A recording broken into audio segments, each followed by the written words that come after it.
Finalmente um vídeo da Digital Foundry mostrando o desempenho, o gráfico de Crimson Desert rodando no PlayStation 5.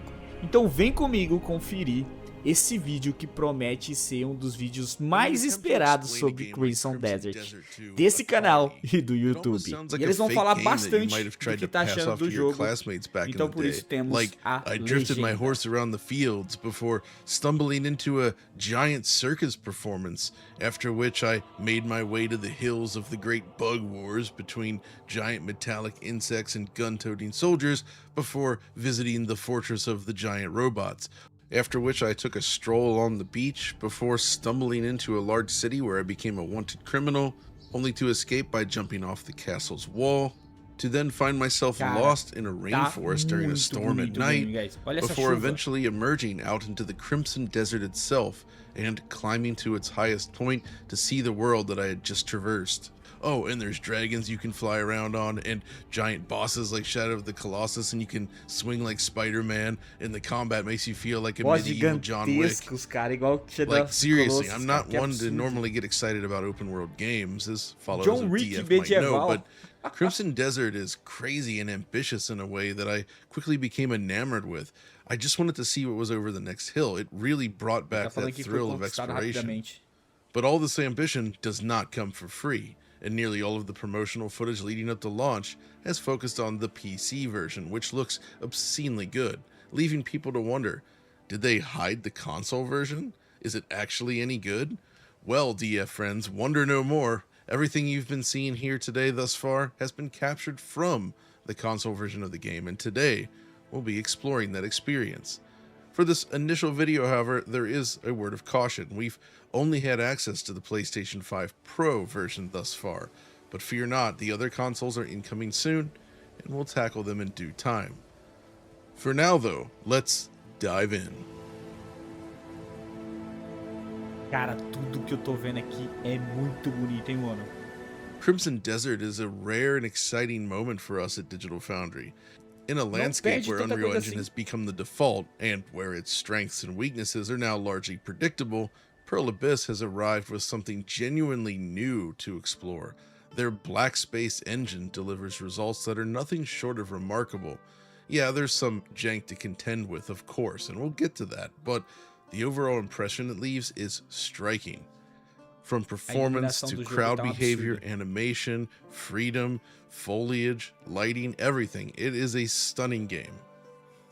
And on PS5 Pro here, you actually don't lose that much. For starters, the game's ray tracing features are fully present and accounted for on the Pro. The ray-traced diffuse global illumination we highlighted in our PC preview, the per pixel solution, yeah, it's enabled here. This gives the game a fully dynamic, ray-traced driven lighting system. Sunlight pouring into a room naturally bounces across surfaces, creating dramatic, believable scenes, and it's all done fully dynamically. The same is true of local lights, which produce equally impressive results.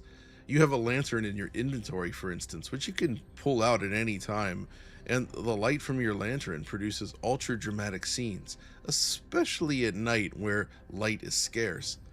Scenes like this are particularly impressive. This battle here has lights being generated by the enemies that you're fighting, and all of it is fully real time, with shadows and lights dancing realistically across the terrain. It makes the battle feel so dynamic. The lighting has a distinctive quality that makes the world feel more convincing than most current-gen games. The bright blue skies stand out immediately, and the environment around your character shows clear atmospheric light scattering. The real-time time of day system also pays off. Days and nights last longer than you usually see in games, and nighttime is genuinely dark, closer to something like, say, Dragon's Dogma, but with stronger, more consistent ray-traced lighting. Ray tracing is enabled across all three modes, by the way. Yes, there are 3 modes. So the overall lighting quality remains intact and consistent regardless of how you play. The only drawback here is that the denoiser occasionally struggles in more extreme cases. It's not as speckly as Resident Evil Requiem, but it's definitely still noticeable. In particular, I noticed streaking and noise in areas of high contrast. Even so, lighting is a major pillar of the game's visual identity and works beautifully overall. I'll be curious to see how the game looks without ray tracing though, because it seems like the Xbox Series S version does not have this feature. Beyond that, I noticed some really great visual touches that I wanted to highlight. For instance, particle shadows. Smoke plumes cast real dynamic shadows that you can observe as you move around. Todos os You três can see that modos here vão ter if we ray look at tracing, the né? smokestack and then turn the camera Olha a around, água, you cara, actually see que the natural, shadows que from linda, the velho. emanating smoke. It's very cool. And attacks from above actually do the same. It's a subtle feature, not something I've often thought about, but it really adds a Os dois surprising amount modos estão of depth when absurdo. it hits. Ray-traced reflections are also something I noticed. With so much water and other reflective surfaces, it's impressive that every mode on PS5 Pro actually includes them. The system manages to blend ray-traced reflections with SSR and sign distance fields for distant Como a água geometry. se movimenta, This mano. is Olha one aí, se area where I espalha noticed a little bit of a nas difference in the gretas, ó. performance mode though. The BVH tightens Que up around the física. camera, reducing the overall reflection radius. The results still look excellent, but it relies more heavily on the fallback solutions. But honestly, even still, it looks excellent, and the water itself is kind of a standout. Now, I discussed this with Alex in our initial PC preview, but the way the wave system works is super Caraca, cool. muito bonito. Waves break and split around rocks, for instance. They wash up on shore and recede A naturally. penetração da Wet luz surfaces pick dentro up da a água, mano. specular Não só a sheen, and reflexão. characters themselves even generate ripples that interact convincingly with the environment and other ripples. When you climb into the mountains, you'll see water sort of streaming down the mountainside, right? And the way they've handled all the directionality of the water itself is extremely impressive. But crucially, the water also looks great at scale.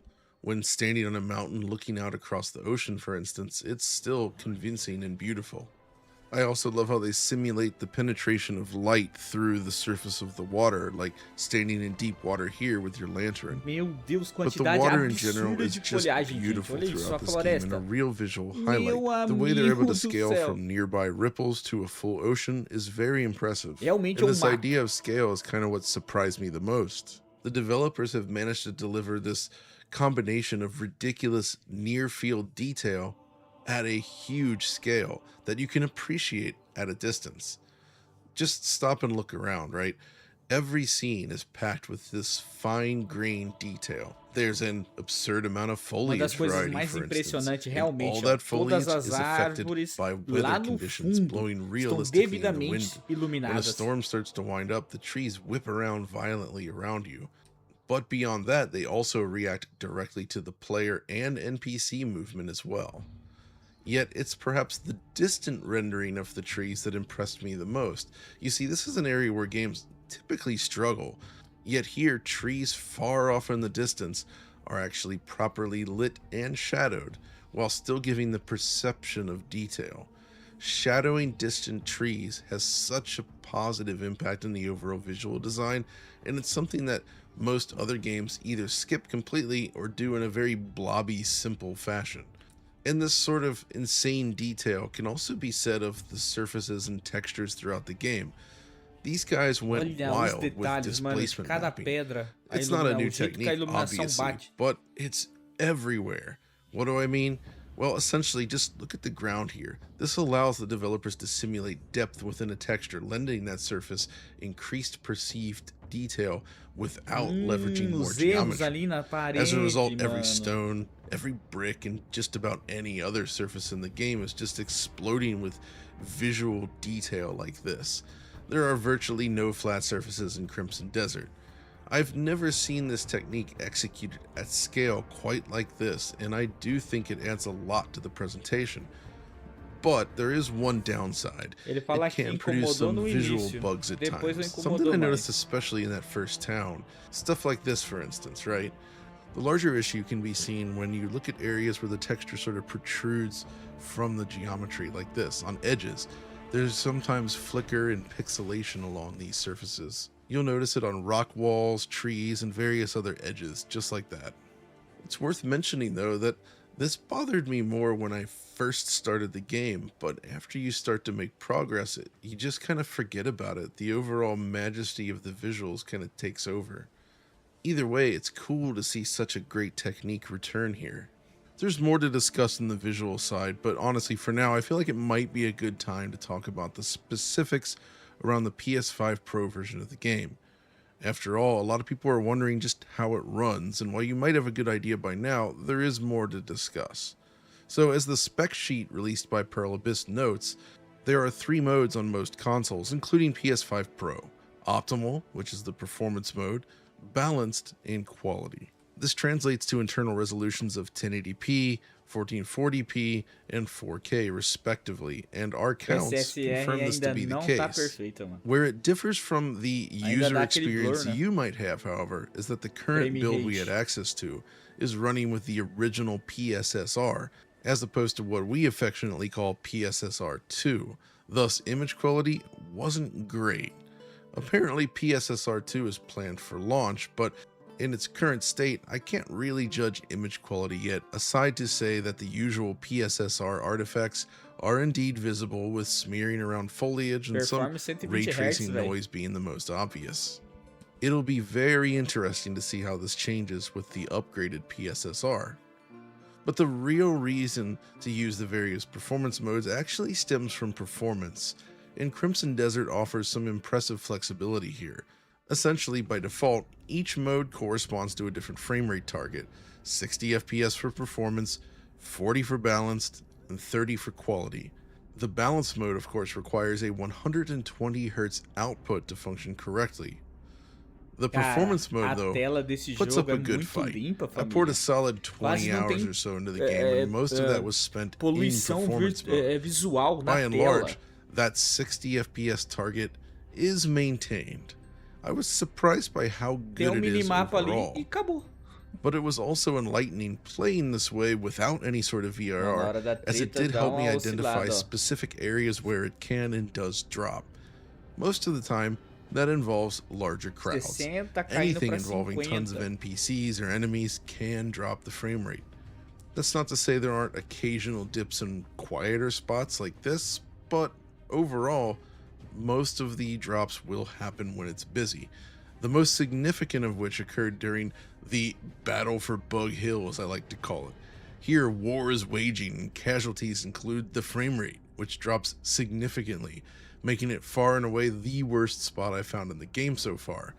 It starts out okay, sometimes hitting 60, sometimes dropping into the 50s, as you do, but once you actually reach the top of Bug Hill, the specific encampment here, we start to see some major drops, and I think this is actually made worse by kiting enemies around, because I came here before my character was ready and would die instantly if hit, so I have a ton of insects chasing me around. And as a result, we actually see the frame rate slip all the way into the 30s. I believe this section is very specifically CPU limited, as it deals with so many active enemies at once. It makes sense. You can trigger similar results in some of the game's large cities, especially when causing a ruckus like this. Once the crowd starts to panic and the guards rush the player character, the frame rate definitely takes a hit as well. Crucially, it is not the norm at all, so don't take that away from it. But it does show you that certain situations can bring the performance to its knees. In comparison, the 30 and 40 FPS modes are largely more stable overall, holding their targets reasonably well. Like here, I visited Bug Hill in quality mode, and we're rendering 4 times the number of pixels here. It's 4K mode, right? Plus the graphics quality is increased even. Yet despite dipping into the 30s in performance mode, we're actually hitting a stable 30 FPS here in that quality mode, which is pretty great. Weirdly enough, the balance mode actually manages to hit a pretty stable 40 FPS in this area too. All of this can be influenced by dynamic elements, of course, like this run here in the 40 Hz mode. The reason it looks kind of fuzzy is that it started raining. So I'm running through this area in the rain. And yeah, we still see some dips here, but overall it's pretty good. Alas, this is a surprisingly heavy game, and I don't mean in terms of performance, I mean the way it feels to play. It seems intentional, but at 30 FPS, the camera and the character movement feel less responsive than I'd have normally liked. Thus, I do recommend the 40 or 60 FPS modes, which help a bit. The thing is, the game feels similarly heavy on PC, even at higher frame rates, so I think it's a design choice. Now, if not for capturing, I think I'd have probably stuck with the 40 FPS mode since I feel like it finds a nice balance between image quality and performance, but once we factor in the new PSSR, it might actually make sense just to stick with performance the entire time. The thing is though, if you drop into the options menu, you might notice something else. There's a VSync toggle.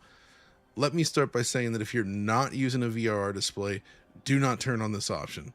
It is horrifically bad and clearly not intended for use without VRR. I mean, just look at this. The results are extremely awful. Don't use it, trust me. But it does become useful when combined with VRR.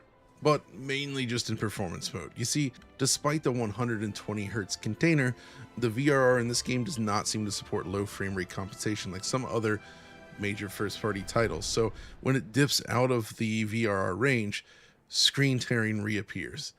This makes the setting unsuitable for quality and even balanced mode because tearing does appear. When coupled with performance mode, however, it's legitimately cool and allows frame rates that go above 60 FPS. It's honestly the most responsive and smooth feeling mode in the game, and as you can see, manages to keep frame rates under control. I did a full walk from one area to the other, and it gives a good idea of what you can expect. Using this mode, you won't really detect frame rate dips at all outside of perhaps places like Bug Hill. Honestly though, when it comes to overall performance, I do think the results here are pretty good. When you consider the scope of the game and the reasonably high resolution targets, more than we see with any other UE5 games, that's for sure, the results are pretty impressive. Reflecting on all the various big open world games this gen, Crimson Desert is one of the better performance overall. It's not perfect by any means, and I do have some issues with certain image quality things, but still, I think it's fair to say that the console version, at least on PS5 Pro, is very good. So, with the performance situation firmly established on PS5 Pro, we await the other consoles to see how it stacks up there. But regardless, there are a few other cool things I wanted to talk about that caught my eye while playing this game, and to do that, I want to take you on a small journey. You see, early on I made the decision to test the open world, not knowing what was in store for me nor how large the game world really was. So I set a waypoint just out in the middle of nowhere to sort of guide me in the proper direction, and I just went. It started smoothly enough. Riding across these gorgeous fields on my horse, I marveled at the realistic sky rendering, the atmospheric light scattering. It felt so realistic and impressive. I appreciated the sheer density of the environment around me, the grass blades swaying in the wind, the trees, the foliage, the interactions with the horse, the way every hoof matches the terrain. Yeah, there's definitely some visible LOD popping along the way, which I don't love, but given the scale and the performance, it's understandable. Eventually, I reached this lengthy wall. Cara, drift no cavalo. O drift no cavalo é muito maneiro, scaffolding, and was surprised at how seamlessly you could leap off your horse and grab onto the structure. Vai destruindo Very tudo, cool stuff. Of course, it was seemingly for nothing as my horse was able to just walk right through here on the bottom when I called him. Oh well. So I continued, and my next idea was to sort of wreak havoc in a nearby field to test the game's physics and performance. That's where I discovered horse drifting, where you can essentially sharply spin the horse around in circles in a way that feels awesome. Impressively, most smaller objects in the environment can be knocked down or destroyed by simply ramming into them, making this a lot of fun. There is a small delay when destroying physics-based items, but still, it feels really great. I then rode towards a small nearby village and attempted to knock down these things as well, only to mistakenly reveal an enemy that was just hiding in the middle. Then suddenly, from off-screen, a giant guard leaped into action and eliminated him immediately. With that though, I decided to continue forward, looking for anything interesting, and it's here that I noticed the somewhat noisy ray-traced lighting visible along the foliage here, and that reminded me that we're looking at the original PSSR. We'll be very curious to see how this looks with the upgraded PSSR at launch. But moving forward, I decided it was time to play around with some guards just to sort of test the AI, right? The results I thought were interesting. So after angering them, I ran away and decided to climb up on the roof of this house just to see what would happen. Turns out these guards can climb as well, and they quickly try to overwhelm me. While the shields clipping through the roof looks a bit awkward, the result of fighting them on the roof was really interesting. I was trying to kick them off, knock them down the slope, etc., and was doing okay, but eventually they overwhelmed me. So I tried to run again, and this time they killed me, causing me to respawn nearby. And it's from this respawn point that I randomly stumbled upon this circus, and honestly, this one really surprised me as well because it felt strangely lively. There was no story reason to be here, at least not yet, but wow, look at this. The frame rate, of course, was a little unstable here, but I was surprised to see that there was an actual circus performance happening inside this tent, all lit with real-time ray tracing. Very, very cool, right? But then I stumbled back outside and figured I'd mess with the AI again, so I tried to attack NPCs. This revealed that when you first swipe at NPCs, they actually just fall back and avoid your blade. But if you keep doing this, eventually the circle of pain draws around your character, and everything within this circle that is, say, a guard or an enemy will suddenly come for you. What impressed me, though, is the way in which the crowds dispersed. Ele gostou bastante do comportamento da IA nesse jogo. They actually made their way as a group towards the exit in a panic as the guards then entered the scene to take me out. Which recalls something cool about fighting, because you see similar behavior with enemies as well. If, say, you're fighting some bandits and you kill most of them, there's a point where some remaining enemies might actually freak out and just attempt to run away from you. You can, of course, take them out with an arrow if you're a good shot, mind you. It's a neat touch that adds a tinge of realism to the encounters. I really like the AI behavior in this game. From there, though, I kept moving forward, and eventually that's where I found Bug Hill, as I mentioned earlier, and this was quite a shock when I first found it. You see, up until this point, everything had this sort of grounded medieval flavor, but suddenly we had mechanical insects, airships, balloons, orcs, all fighting on the side of the mountain, and it looked super cool. This is when I did some of my performance testing, of course, but eventually I survived Bug Hill and found this amazing orc city built upon a mountain, which looked wholly unlike anything else I'd seen in the game yet. The sheer level of detail, the pipes, and the ornate structures really impressed. But it was time to continue. And as night fell, I noticed a city in the distance, and that city seemed to be illuminated by electric lights. Sure enough, it was. This sort of farmland was just spread out across the terrain. At first, we thought it was Nazca lines, but it's actually an electric farm of some sorts. Very strange, very different mood as well. The HDR in this scene, by the way, was very impactful. I loved both the lights with the strong highlight, as well as the beautiful night sky with its gorgeous volumetric cloud system. So I continued, climbing the mountain in the darkness with just my torch, fumbling around. Night is really dark in this game, and it makes navigation more treacherous. I ended up exploring the cliffs, engaging a few foes, before eventually finding this view, which is just awesome. Rather than diving in, though, I decided to take a left turn of sorts and make my way down to the shore to check out the water and take in the view. The water was beautiful. Of course I was ready to capture this scene.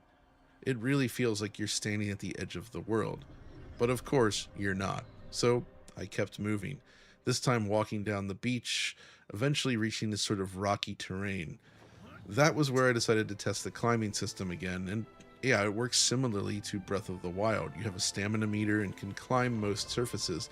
It's actually influenced by heat and cold as well, which makes it harder to climb such surfaces. What I really like about it, though, is the way the animation system successfully matches your character's hands to logical positions as you climb the surface. It feels very gratifying as a result. Eventually, I made it to the top, and waiting for me up here turned out to be a rainforest. And the mood shifted greatly because it's not just a rainforest, it actually started to rain. Your local torch lights up the droplets around you in a beautiful fashion as the area around your character is battered by the storm. Other lighting effects like this random blue glow from something produces dramatic results as well. What I loved about this sequence in the jungle is that the fog and rain combined with the thickness of the trees really limits your view. It really feels isolated, as if you were actually exploring a deep jungle. Along the way, I navigated rapids, appreciating that awesome water system, dealt with a few more enemies in their encampments, walked along some cliff sides, including making some Cara, leaps tem of hora na faith, chuva que eu acho que before tá muito eventually reaching lindo, e the tem edge hora of que eu the vejo que forest tá muito itself. embaçado, eu não And that's when the entendi rain isso. started to let up, Mas tá lindo, which no highlighted geral, né? another cool detail. Rain actually leaves behind Mas depende puddles do that modo que você tá persist for usando. hours of game world time.